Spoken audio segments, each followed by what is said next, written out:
Welcome back to the second video of probably 5 to cover all of the code for legal billing. Okay, let's start at the beginning with file src roots illegal plus page.svelte. And when you click on the app, legal billing, this is the front-end route that you are calling, and as you see, this is importing and running ch8_legal.svelte. Next, ch8_legal.svelte. This imports the signal functions it needs and also imports the first front-end components for each dataset, client form, matter form and pre-bill form. Next, we have a menu options and a couple of state variables. Then we have an effect to load the datasets, and this will run only on initial load. I will come back to these in a second. Last in the script a function to handle menu selection. In the markup you see the title, menu, which calls the select form function. That's repeated for client, matter and pre-bill. If a form is not selected, then the image is displayed. Next, we have conditional rendering for whichever form is selected. Now you might notice we have many more forms here than we have menu items, and yes, this could be expanded to cover a full-blown system, and this is just one example how this could be done. Nothing really new here, right? Okay, let's go back to that dollar effect and those fetches. Now if you looked at the handout and in particular the data flow, I just want to remind you how that works in this app. And this is the data flow slide. 1. UI, 2. Signal, 3. API, 4. Server route, 5. Data manager, 6. JSON. And back to the front end. 7. Server route, 8. API, 9. Signal, 10. UI update. And now let's follow this through the code. 1. So we start off in the UI. We have clicked app, legal billing, which takes us through plus page.svelte to ch8_legal.svelte and to these fetches, which are each signal functions we imported at the top of the code. So, I am not going to go through every line of every code, as much of this should be familiar to you if you have done all the previous exercises and challenges.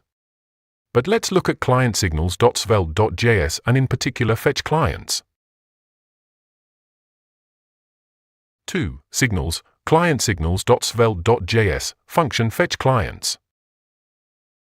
As you can see, this awaits get data, which is imported from libapi to API service.js, and the dataset returned is used to update the set clients, signal, which would be step 9 in the data flow sequence. Let's take a look at API service, get data. 3. API service, get data. This is a generic function expecting entities as a prop. So, this will be used by clients, matter and pre-bill entities. This adds a prop get to call API request in the same component, which again is a generic API request function used by all entities. Get is the API request method used to fetch data.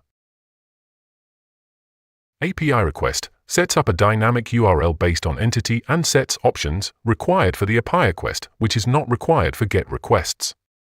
So this is a tray catch await which uses the fetch function with the URL and options.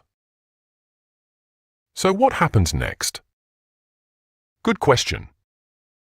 When an API request is sent, SvelteKit will route this to the URL as specified in the API request, to the plus server.js file, and runs the request method function, in this case get.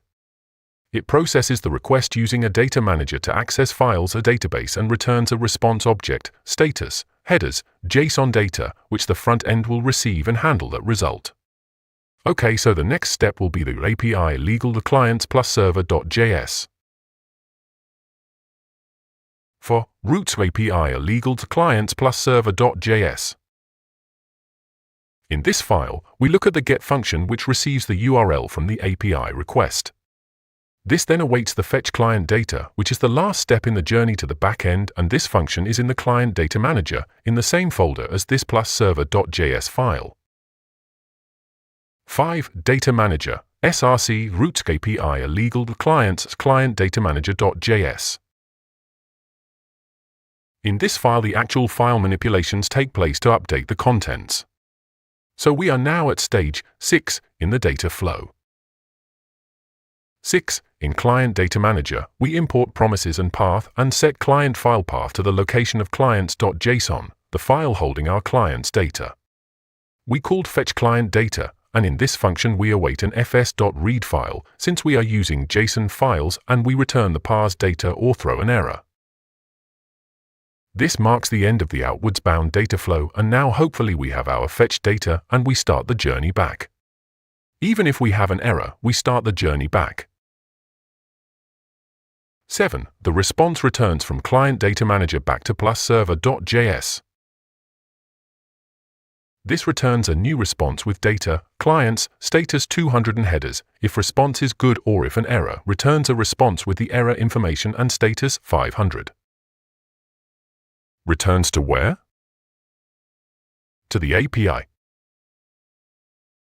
8. In API service error request, note that after the await fetch, we set the result to await response.json. Why?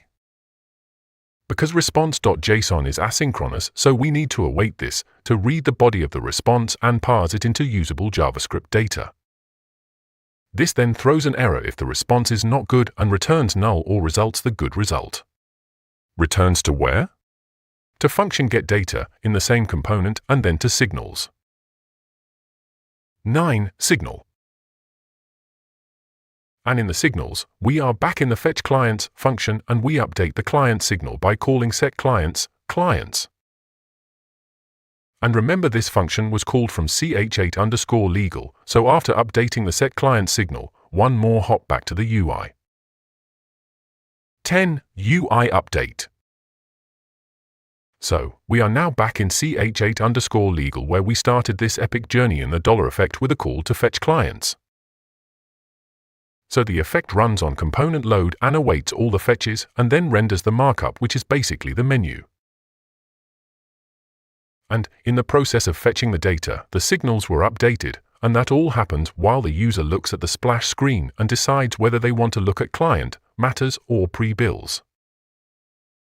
And that's ch8_legal, and we bounce through signals, API, server, data manager, and back again.